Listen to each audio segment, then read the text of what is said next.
Another shot of Jonathan Carroll. I read The Panic Hand by Jonathan Carroll in 2014. I gave it 4 out of 5 stars on Goodreads. I wrote this about it shortly after reading. Heartwarmingly eerie. Trying to figure out what I like so much about Jonathan Carroll. I get such a thought-provoking response from everything I read of his. This collection of stories is my second selection, and I'm so pleased to have chosen an assortment of his stories now. I described my affection for The Ghost in Love as a tryst, and really now I'm just going to keep adding his books to my list. His stories feel like the Twilight Zone. They creep you out and set you strange, but then inspire you to move ahead into the next episode. He allows his characters to be characters. He fleshes them out quickly and simply. They don't need to be comprehensive because they are particular. He doesn't need you to identify with them because they are deliberately extraordinary. I like this kind of horror, and that's far too strong a word, because it comes with a measure of detachment, of voyeurism even. It's fantastic and wonderful and scary and good. Reading these was like taking shots at a really great party that never gets out of control. You're not sure if you're going to be okay, and it hurts a bit, but it's so much fun that you don't want to stop. At a different party with a different drink, it would be terrifyingly bad. But this book has just the right profound mix of danger and experiential joy.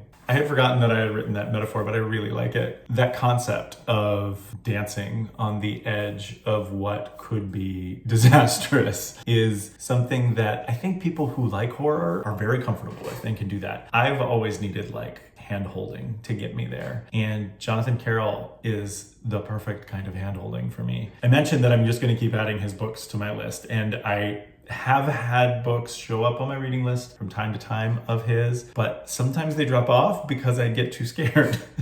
I get too scared to go into them. Reading this review is nice to remember that the human nature of his characters and the intimacy that you learn with these particular characters, even when they're super creepy, is also heartwarming, which is what I wrote about at the beginning here too. Heartwarmingly eerie. I really like Jonathan Carroll, and I have had some interaction with users who have seen these videos who don't understand why people haven't caught on to Jonathan Carroll yet or don't know about him. And it's the same with me. I am always surprised by the fact that people don't know his writing and things out there. I'm going to go back to the list literally after doing this and add another one there to just float for a while to see if I can get there, to see if I can get past my fear and read another one of his books, because my experiences with Jonathan Carroll have all been extremely positive. So this one is The Panic Hand. It's a collection of short stories, a bunch of different things that I mentioned feel like the Twilight Zone. If you like that kind of thing, these stories by Jonathan Carroll are going to be perfect for you.